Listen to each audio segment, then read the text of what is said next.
comecei a ver reportagens. Alguém tirou a própria vida porque estava devendo do jogo do tigrinho, tigrinho, tigrinho. E aquilo me espantou. Quais são os principais desafios regulatórios que se impõem? Nós precisamos encontrar uma saída. Simplesmente proibir e fechar os olhos não dá. Então nós precisamos regulamentar.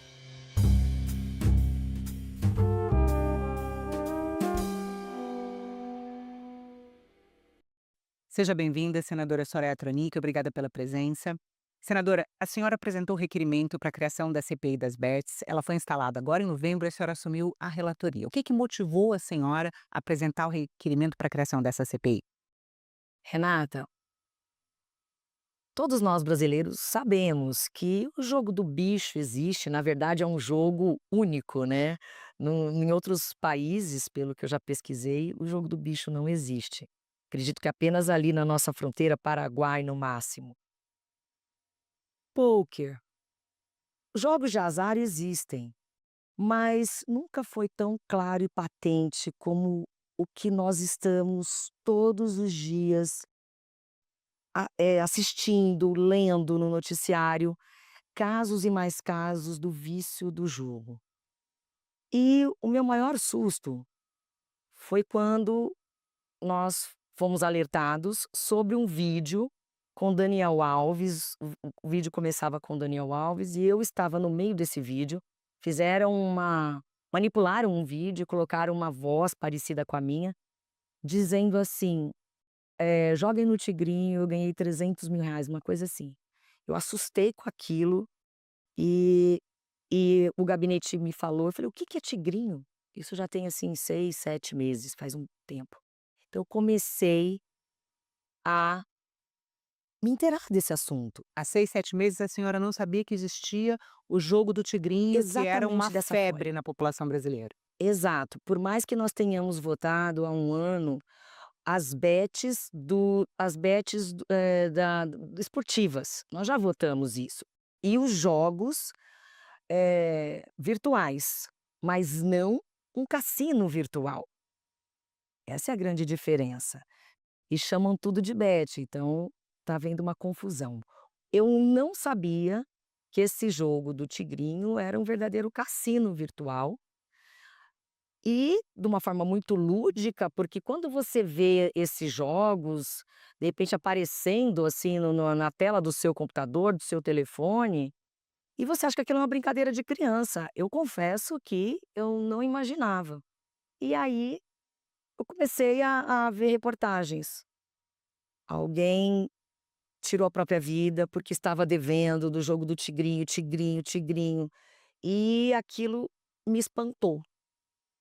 Nós, levamos esse caso para a Polícia Legislativa, está correndo um inquérito sobre isso. O caso da manipulação O da ca sua imagem junto Exato, com o jogador Daniel Alves. exatamente. E eu comecei a prestar atenção, logo eu assumi a Comissão de Tecnologia e Inovação aqui do Senado Federal.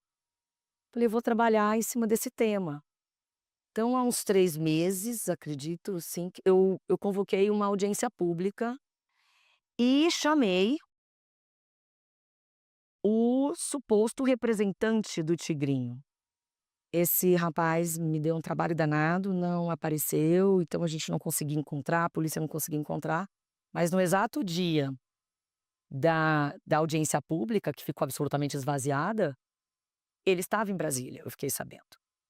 E quando foi deflagrada a operação no estado do Pernambuco, naquela manhã que eu estava assistindo pela televisão, eu vou instalar uma CPI. Foi muito fácil conseguir as assinaturas, porque, pelo que a gente, né, percebe, assim, não são todas as pautas que são comuns no meio político, mas essa foi uma pauta que uniu interesses de muitos senadores. Eu consegui o número de assinaturas, até mais do que o número necessário, de forma muito rápida. Então, Eu queria Assim só fazer uma aconteceu. intervenção para ilustrar o que a senhora está falando. O plano de trabalho da CPI diz que em 2024, cerca de 24 milhões de pessoas participaram de jogos de azar e apostaram no Brasil, com transferências via Pix. Como é que a senhora vê esse montante de dinheiro no contexto atual? Quais são os principais desafios regulatórios que se impõem? Bom, apesar desse número absurdo, o que mais me deixou chocada também foi o relatório, de que em um mês de agosto, 5 bilhões de reais do para o jogo do Tigrinho saíram do cartão do Bolsa Família. Então não é só via Pix.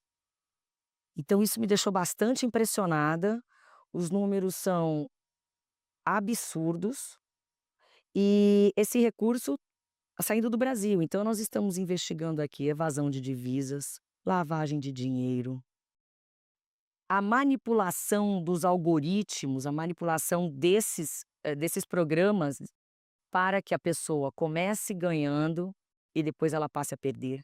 Hoje em dia eles estão dando um bônus. Ganhe um bônus para começar, faça um tempo de teste, você vai ganhar R$ 2.000. Então você já começa com dinheiro.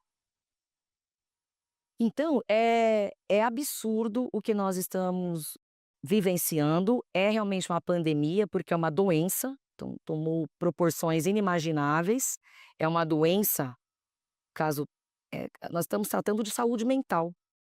Principalmente, é interessante destacar aqui que o vício do álcool, o vício da droga é muito fácil de identificar. Você sabe quando uma pessoa está sob o efeito de alguma substância, entorpecente, enfim. Agora esse é um vício silencioso.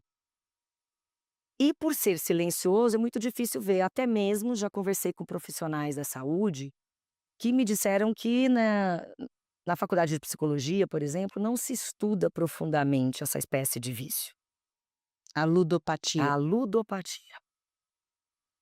Então, todos os dias chegam histórias e mais histórias para nós, de mães que internam seus filhos. Chega a R$ 15.000 por mês, uma internação. E pessoas atentando contra a vida, casamentos destruídos. Eh Houve um caso recente de uma moça que forjou o próprio sequestro e pediu para o pai um resgate de R$ 50.000. Lógico, descobriram e a menina disse que estava viciada em jogos. Pessoas que estão fugindo e sendo ameaçadas por agiotas. Famílias que perderam tudo, tiveram que vender casa, vender carro para pagar essa conta e e nós precisamos tomar uma atitude, nós não podemos simplesmente proibir. Por quê? Porque é o tipo do jogo que não encontra fronteiras. Isso tá virando uma pandemia no nosso país e no Brasil, o Brasil tomou, infelizmente, o primeiro lugar do mundo nesses jogos de azar virtuais. É muito mais fácil do que você jogar no bicho, ter que ir até a banquinha lá na do cara que faz a anotação. Ali tá todo dia e realmente o jogo do bicho é um jogo de azar das pessoas mais humildes e é onde esses jogos virtuais estão atingindo as classes mais necessitadas no nosso país. Mas, senadora, quais seriam os passos, né, específicos a serem considerados para proteger os indivíduos do vício em jogos? É um grande desafio, nós estamos estudando as legislações mundo afora, para que a gente possa encontrar uma saída. Nós precisamos encontrar uma saída. Simplesmente proibir e fechar os olhos não dá, então nós precisamos regulamentar. Uma das saídas, porque que eu fiz antes antes sequer do início da CPI, foi apresentar um projeto de lei que proíbe a propaganda, como no caso de cigarro e de bebida. O governo já restringiu a Já. propaganda para crianças e adolescentes, né? Pois é, mas eu não sei se é suficiente. Crianças hoje tem países que permitem só após as 22 horas, mas as nossas crianças Tem muita criança que passa a noite, tem muitos adolescentes que passam a noite no celular, no computador. Eu acredito que tenhamos que restringir por completo, como é o caso do cigarro e da bebida. Nós tivemos êxito, agora nós temos todo um setor contra nós, inclusive porque estão misturando as bets esportivas com os jogos, com as bets, com os cassinos virtuais e todo mundo chamando de bet. Nós aprovamos as bets dos jogos esportivos, tanto que tivemos uma CPI que analisou a manipulação dos resultados em si. Quando você vai apostar num time de futebol, quando você vai apostar num cavalo, você parte de um conhecimento prévio. Você acredita que aquele jogador vai fazer 2 gols, você acredita que aquele goleiro vai defender, você acredita que enfim, você parte de um conhecimento prévio seu. O jogo de azar é completamente diferente, você parte simplesmente do nada. É é algo que você simplesmente é uma roleta russa. Então é bem diferente, apesar de ter o mesmo nome, e acaba favorecendo essa confusão conceitual que está havendo. Já existe, né, o governo em agosto agora, ele publicou várias normas para regulamentar o setor das apostas, mas a senhora também acredita que isso não é suficiente, né? Como é que a senhora vai conduzir esse processo de estudar essa legislação para sugerir melhorias? Comparação com boas práticas internacionais? Vai ouvir o governo? O que a senhora pretende fazer? Bom, ao contrário do que 90% das CPIs, em que o poder executivo sempre é contra, dessa vez nós estamos bem alinhados. O poder executivo se colocou à disposição e se manifestou favoravelmente à CPI.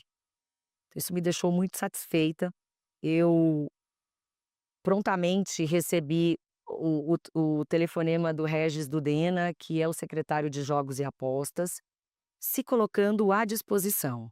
E ele esclareceu o seguinte: essas normativas, eh que tem a entrada em vigor no dia 1º de janeiro de 2025, são cerca de 10 normativas, mas que não abordam o aspecto criminal. Hoje, na verdade, enquanto nós não terminarmos essa regulamentação do que se refere à nossa competência do legislativo, nós não temos sequer como tipificar. Não sabemos que crime que é. É estelionato 171? Não cabe exatamente. Crime vamos supor, dos influencers, da propaganda, seria, algo a ver com o direito do consumidor? É uma contravenção, mas tem que ser crime, porque o jogo do bicho é uma contravenção. Então, nós estamos vivendo um limbo, como nós não temos sequer como tipificar exatamente qual é o crime. É um grande desafio, precisamos de experts na área criminal. Estamos todos debruçados sobre o tema, mas o trabalho do poder executivo é outro. E nós estamos tendo essa evasão de divisas. Muitos crimes a gente consegue tipificar. Lavagem de dinheiro, né, fraude no sistema financeiro, porque tem empresas que repassam esses recursos. É toda uma teia e uma gama de pessoas, naturais e pessoas jurídicas envolvidas. E quando a gente puxa a pena, impressionante como aumentou, não aumentou o escopo da CPI, porque a CPI já tinha o objeto determinado, mas nós não imaginávamos o tamanho disso tudo, e considero que 130 dias para você terminar um trabalho é algo bastante desafiador. E o que a senhora acha que deve acrescentar ao que havia no requerimento inicial? Quais foram as novidades? O que surpreendeu a senhora nesse trabalho? O que vem me surpreendendo é a forma como eles vêm trabalhando. A gente não pode mexer no escopo da CPI depois que ela foi aprovada. Mas, a criatividade deles é algo impressionante, tanto que quando há um problema no CNPJ, simplesmente eles trocam de CNPJ com uma facilidade incrível e depois você não rastreia mais. E a forma de trabalhar que eu não imaginava, eles estão inclusive alguns, não estou generalizando, mas há jogos, há cassinos virtuais que retêm inclusive o prêmio. Vamos supor que você ganhou R$ 1.000, você não pode sacar, sabe, eles causam dificuldades para você sacar, ou então você só pode sacar dali uma semana, e aí eles ficam com os juros desse valor. Então, é todo um imbróglio para o consumidor brasileiro, que por incrível que pareça, se mostrou bastante vulnerável desde a pandemia, porque isso não existia no Brasil antes, assim, de 2013, ele não crescia, ele sequer aparecia nesses rankings. Era os primeiros lugares estavam Estados Unidos, Reino Unido, e assim, e por aí, mas o Brasil não aparecia, e hoje o Brasil está em primeiro lugar. Uma vulnerabilidade assustadora, e quem não quer ficar rico? Quem não quer, né, do dia para a noite? Então, aí entra a responsabilidade desses influencers, dizendo que é fácil e que eles ficaram ricos assim, mas im é impressionante que até mesmo a Confederação Nacional do Comércio se manifesta absolutamente contrário a esse tipo de atividade, porque esses recursos nos últimos, vamos supor, 123 bilhões de reais foram movimentados agora, supor nos últimos 10 meses. Esse dinheiro fugiu do comércio. A pessoa deixa de comprar comida para jogar. É algo impressionante, nós estamos sentindo falta desse recurso, esse recurso simplesmente é rasgado. Senadora, mas o que é possível fazer em termos de legislação para proteger essas famílias vulneráveis e que estão tão expostas à propaganda enganosa e o risco de vício, né? Claro. Bom, primeiro eliminar propaganda por completo. Não para menor, como que eu vou proibir propaganda para menores de 18 anos, se eles frequentam, estádios, se eles passam a noite no computador? É muito difícil, nós temos que simplesmente cortar isso pela raiz, sem propaganda. Não aconteceu isso com cigarro? Não aconteceu isso com a bebida? Então é zero, o problema é deles. Na internet Na também. internet também, óbvio que não, não podemos permitir a propaganda, começa daí. Muitas não pagam o prêmio da pessoa e somem. Então, vamos supor, a pessoa ganhou R$ 20.000, ganhou R$ 10.000, ela não consegue resgatar nunca, outras enrolam para devolver. Então, nós estamos vivendo uma fase agora de regulamentação, essas empresas têm que prestar esclarecimentos, têm que ter um selo, têm que pagar um valor vultoso, cerca de R$ 30 milhões, para poder, eh, operar no Brasil, e nós precisamos, acima de tudo, colocar freios no cartão de crédito, não pode utilizar o cartão do Bolsa Família.